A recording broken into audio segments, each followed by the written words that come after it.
you have that inclination or intuition as an entrepreneur about something, maybe dig a little deeper in it. This is why you need to be surrounded by people that are an example to you and that are actually doing something entirely different than what you're doing.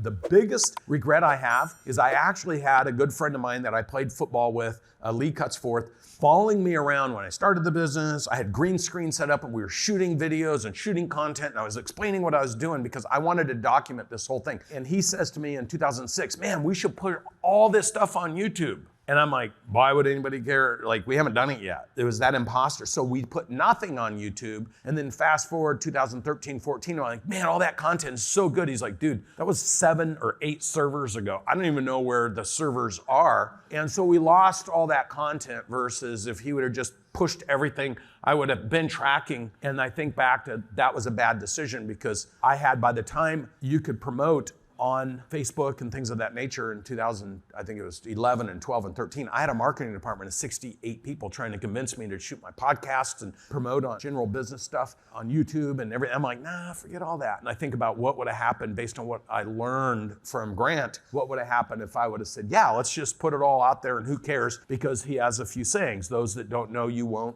flow you, and better known beats best. So had I been doing that all that time, I would have had a massive following because I was on the front end of that. I knew it was gonna be huge, but I didn't do it. So the first thing I'm gonna tell you is when you have that inclination or intuition as an entrepreneur about something, maybe dig a little deeper in it, because the thing I did recognize about the differences between Grant and I, when I show you the chart and I show you a few other things you'll understand, is when Grant has a thought, he acts on it. He literally will have a thought and be like, I don't know, I'm just gonna try something. And he'll do it. That attack speed allowed him to get into social media and blow up from 2013 to today because he's like, it's a good idea, maybe I'll try it. His first inclination on using social media was, it's stupid, why would I do it either? But then he's like, what do I have to lose? And he took action. Whereas I recognize in myself, I'll have this idea and then I'll talk myself out of it. And this is what I've learned in my partnership with Grant.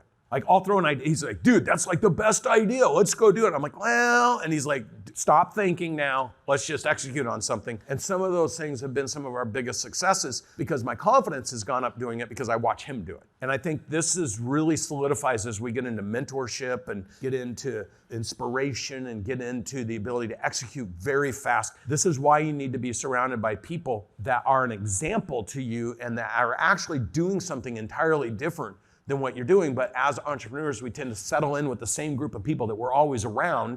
And if we're successful, we're at the top of that pack. So now all of a sudden it's like, how do you go find? And so the whole point in this program is to start introducing you to those people that maybe you can say, I want to be like that person, or I want to learn from that person. And it's for me to give an audience to some of my friends who have done incredible things like my next guest, where you can learn from an entrepreneur who had a big vision and had the same trials, the same tribulations, the same mistakes you had, but like Grant said, I'm going to push through to the next level, and then had a massive exit.